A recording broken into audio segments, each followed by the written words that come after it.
कुणाल कामरा के बयान पर जमकर राजनीति हो रही है, तोड़फोड़ हो रही है। हमारे साथ मौजूद हैं धैर्यशील, जो कि शिंदे गुट से शिवसेना के सांसद हैं। धैर्यशील, जिस तरीके से ये पूरा हंगामा हो रहा है, संजय राउत सामने आ रहे हैं, कह रहे हैं कुणाल ने गलत क्या कहा, ये तो एक कटाक्ष था, इसको जो है व्यंग्यात्मक तौर पर लेना चाहिए था, लेकिन तोड़फोड़ की जाएगी। संजय राउत इतिहास भूल रहे हैं। संजय राउत ने खुद जब गवर्नमेंट में थे महाराष्ट्र में, तो उन्होंने क्या करा था उसका भी ब्यौरा देना चाहिए। जब महाराष्ट्र में थे तभी कंगना रनौत का घर गिराने का काम इन्हीं की गवर्नमेंट ने किया था। क्या कर रही थी वो? कुछ सवाल खड़े कर रहे थे, तो लेकिन उनके घर तक जाके उनका घर गिराने का काम ये कर रहे थे। नवनीत राणा सिर्फ उनके घर के सामने हनुमान चालीसा पढ़ना चाह रही थी, तो उनको जाके जेल में डालने का काम किया था। तो व्यक्ति स्वातंत्र्य की बात और कटाक्ष की बात ये कह रहे हैं, लेकिन आज तक के इतिहास में कभी भी इन पे अगर कोई कटाक्ष करता है, ऐसी कॉमेडी अगर उन पे होती, तो निश्चित रूप से उसके व्यंग के बारे में ये नहीं बात करते या व्यक्तिगत फ्रीडम के बारे में ये बात नहीं करते।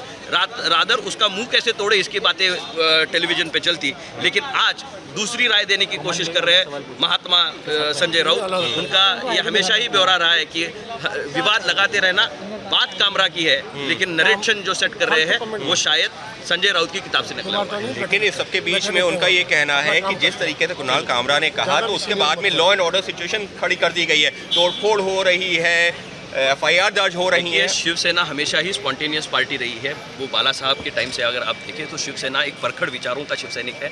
अपने नेता के बारे में वो गलत सलत नहीं सहन करता, और हमेशा ही अगर कोई गलत तरीके से अपने नेता के बारे में बात कर रहा है तो उसको चौराहे पे ऐसी तरीके से चीज़ें बाला साहब के टाइम से हुई, आपने मीडिया ने दिखाई हुई है। ये कोई आज की बात नहीं है। लेकिन मैं इस घटना का समर्थन नहीं करना चाहता। लॉ एंड ऑर्डर मेंटेन होना चाहिए। मैं शिवसेना की भावनाओं को आदर करता हूं, लेकिन उसी साथ कोई ऐसा विवाद हो तो निश्चित रूप से कायदा उसका काम करेगा। Law and order will take its own course, और हम कायदे के शासन में रहते हैं, सरकार कायदे से चलती है। निश्चित रूप से शिवसैनिकों ने कायदा हाथ में नहीं लेना चाहिए। ये कह देना कि देश में नहीं रह पाएंगे, महाराष्ट्र में नहीं रह पाएंगे, उसके ऊपर भी जो है सवाल खड़े हो रहा है कि क्या ये सही तरीका है कि अभिव्यक्ति की एक स्वतंत्रता होती है, आप देश से निकालेंगे, महाराष्ट्र से निकाल देंगे? नहीं, देखिए, ये तो भावना विवश एक शिवसैनिक की बात है। जब भावना में एक आधा आदमी आहत हो जाता है तो उस टाइम ऐसी बातें निकल जाती है मुंह से। उसका सही से मतलब ये है कि अगर आप ऐसी विवादात्मक बातें हमारे राज्य में आके करेंगे जिससे लॉ एंड ऑर्डर की सिचुएशन बनेगी, तो निश्चित रूप से उस पर रोक लगाने का काम शिवसैनिक करेंगे या फिर वहाँ की सरकार करेगी। आप कंट्रोवर्शियल स्टेटमेंट्स ज़रूर, आप देखिए राजनीति में कंट्रोवर्शियल स्टेटमेंट्स आगे एक दूसरे पे होते रहते हैं, लेकिन कभी व्यक्तिगत टिप्पणी नहीं होती।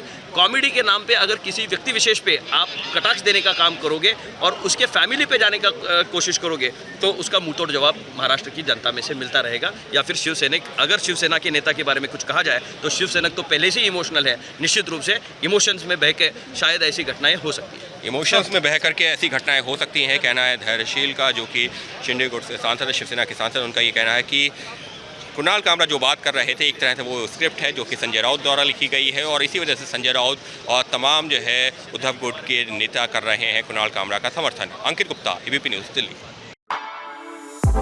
For exclusive and insightful videos, subscribe to our new channel ABP Live Premium.